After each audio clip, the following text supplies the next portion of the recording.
Nyakubahwa Minisitiri w'Ingabo, Chief of Defense Staff, Service Chiefs, General and Senior Officers, members ba family bacu bari hano, mwiriwe neza.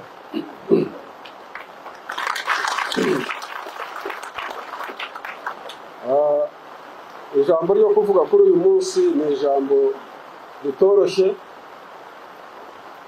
kubera ko ni umunsi udasanzwe, ni umunsi mwiza cyane, ni umunsi w'ibyishimo birenze. Maze ukwezi kose kurenga ntekereza ijambo navuga kuri uyu munsi kuko nari nzi ko uyu munsi uzagera.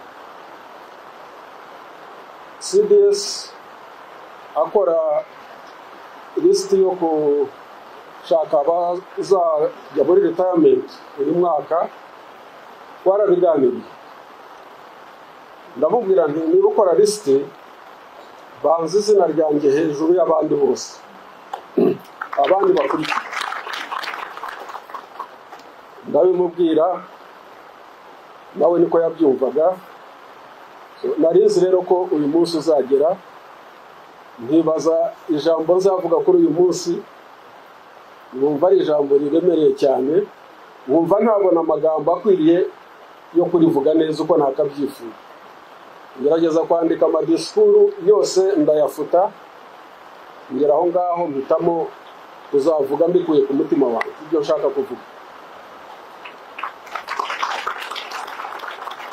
Ariko ntabwo ari amagambo menshi cyane, nta nubwo agoranye cyane, kuko ijambo rikomeye cyane ry'uyu munsi ni ijambo ryo gushimira.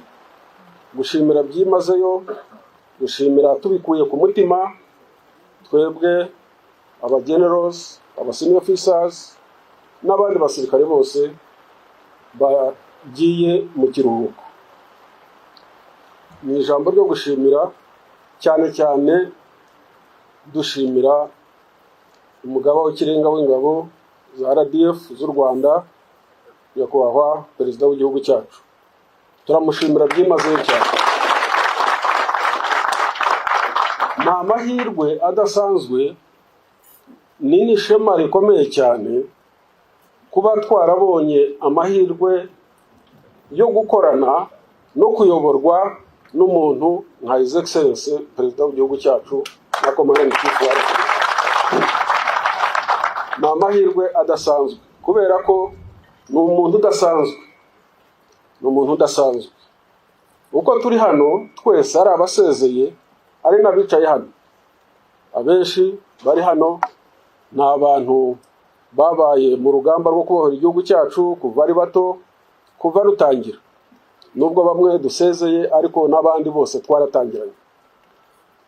Bazi agaciro duha His Excellency, bazi aho yadukuye hatoroshye, kuhavuga mu magambo ntabwo ari ibintu byoroshye.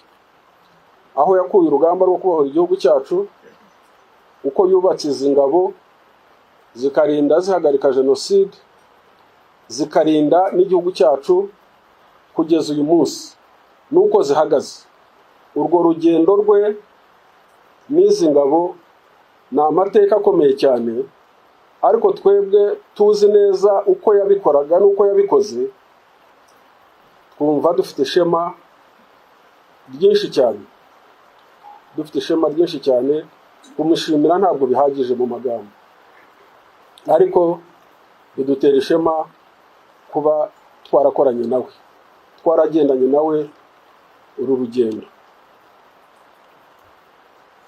His Excellency uko yubatse RDF kuva muri RPA, uko yagiye ayubaka kugeza uyu munsi uko ihagaze, turahamya ko, turanizera ko uwasezera mu ngabo uwo ari we wese, ari natwe tugiye uyu munsi, dufite icyizere kidakuka cy'uko igihugu cyacu gihagaze neza mu buryo bw'ubwirinzi.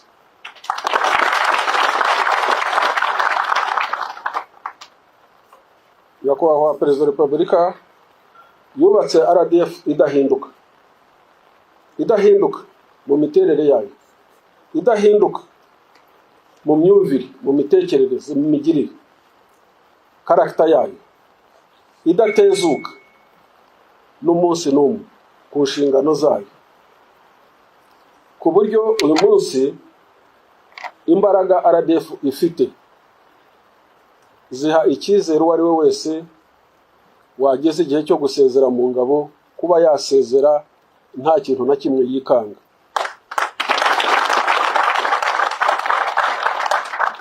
Rero kuyoborwa na His Excellency muri uru rugendo ni rurerure cyane. Bamwe mu bicaye hano basezerewe, hari abarengeje imyaka 42 n'itatu mu gisirikare, abandi turi muri 40, abandi bari muri 38, abandi bari muri 33 kuzamuka. Ntabwo ari imyaka mikeya. Kuyoborwa rero na His Excellency utarigera n'umunsi n'umwe atsindwa urugamba na rumwe,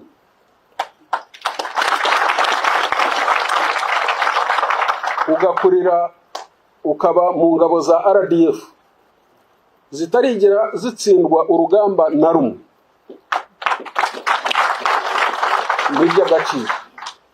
n'iby'agaciro.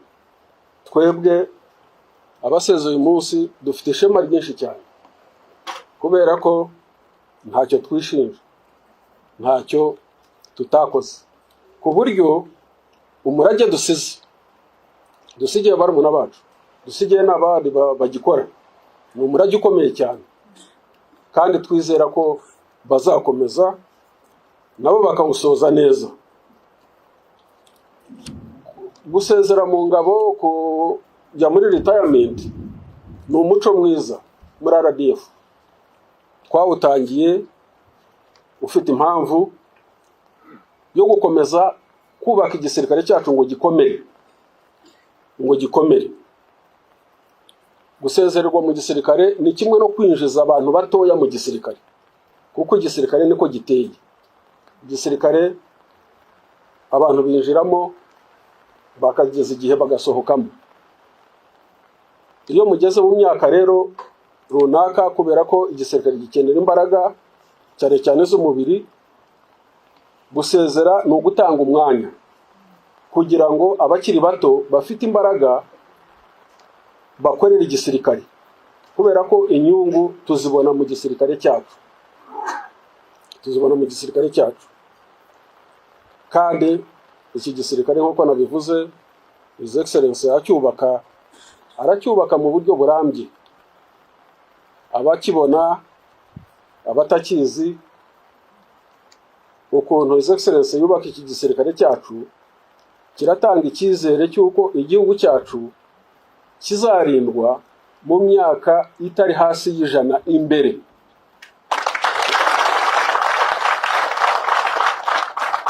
Ubu buryo rero bwo kwinjiza mu gisirikare no kugisohokamo nibwo buryo bwiza bunoze bwo kubaka igisirikare cyiza kizarinda u Rwanda uyu munsi, ejo n'ejo hazaza. Gusezerwa mu gisirikare cyangwa kuva mu gisirikare ntabwo bivuze ko umuntu aretse igisirikare. Igisirikare wakivamo, ariko cyo ntabwo cyakuvamo.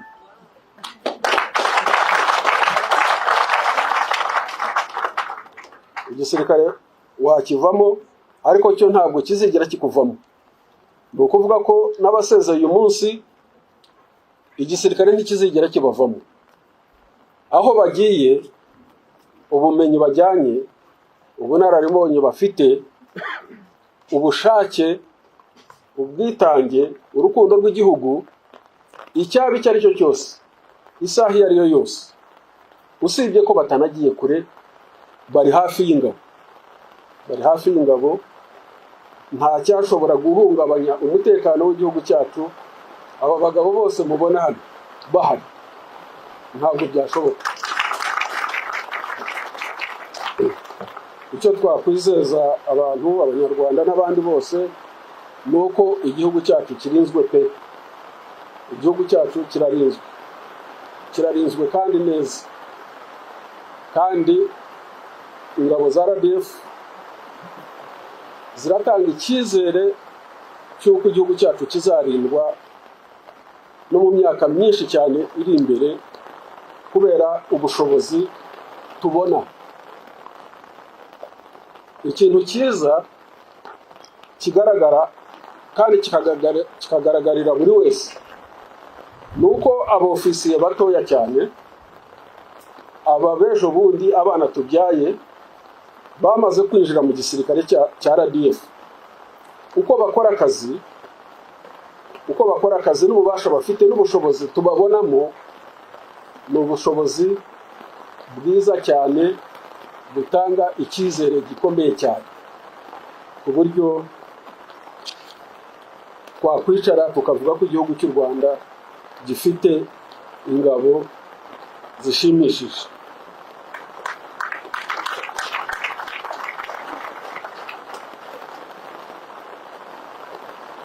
Ntabwo narangiza ntashimiye cyane abasirikare, abofisiye, abagenerals twabanye muri izi ngabo za RDF imyaka myinshi cyane, kuva turi abana kugeza uyu munsi aho dusezereye. Twabayeho nka famille, twabayeho nk'umuryango, kandi n'ubu tuzaguma turi. Niyo mpamvu kuritaringa muri RDF hari ababigereranya no kuritaringa nk'uko izindi ngabo z'ibindi bihugu ziritaringa. Uritarinze agatera umugongo ingabo akareba hirya. Twebwe turi famille, turi umuryango umwe, n'ubu turi hamwe. Ni ugukuramo uniform gusa, ariko ukaba uzi ngo aho wayikenera urayisingira ako kanya.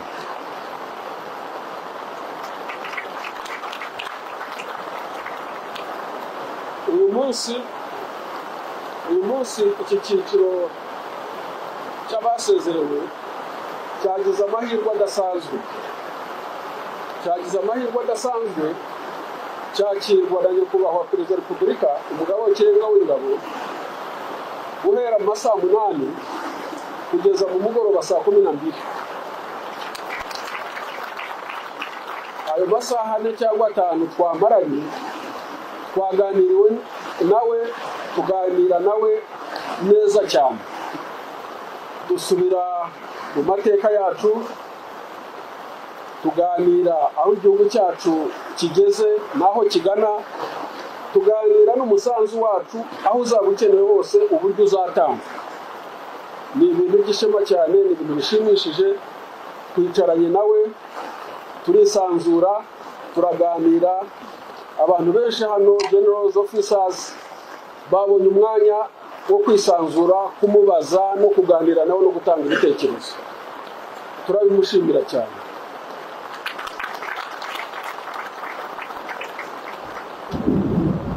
Abandi bantu ushaka gushimira ni famille zacu, benshi bari hano twazanye, abandi batari hano, ariko ntabwo byari gushoboka neza ngo twuzuze izi nshingano imiryango yacu itabigizemo uruhare, itatubaye hafi, kubera ko akenshi akazi kakozwe muri iki gihe cyose kabaye akazi kadusabaga kutaba mu mago yacu, kutabana na famille zacu, kutabana n'abadamu bacu n'abana bacu, ariko barabyihanganiye, badutera inkunga, akazi tugakora neza. Abo nabo gushimirwa cyane. Ndarangiza rero mbashimira mwese, kandi mbabwira ko iki gikorwa cyo gusezerera mu ngabo abagejeje igihe kizakomeza, kandi nibwo buryo bwo kubaka igisirikare cyacu kugira ngo gikomere, nibwo buryo buzatuma igisirikare cyacu gikomera, kuko n'ubu turabona ukuntu gikomeye. Niho bituruka kutibona umuntu ku giti cye, ahubwo akabona icyagirira igihugu akamaro. kwinjiza rero abasirikare bato mu ngabo, tukabaha imyanya, tukihutira kubaha inshingano uko His Excellency abikora. Ntabwo bitangiye uyu munsi, ni ibintu bimaze imyaka n'imyaka. Ababaye muri izi ngabo kuva kera murabizi, kuva 91, 92, His Excellency afata abana bato, abofisiye bato, akabazamura vuba, akabaha inshingano, akabigisha. Kuba rero tukimufite ni amahirwe tuyakoresha kandi turabibona. Ntabwo twajya muri byinshi cyane, ibindi aba ari amabanga akomeye y'igihugu, ariko ingabo dufite zirashimishije pe, zirashimishije. Abatanga ubuhamya ni abazishotora bagahura nazo, abo nibo babivuga neza.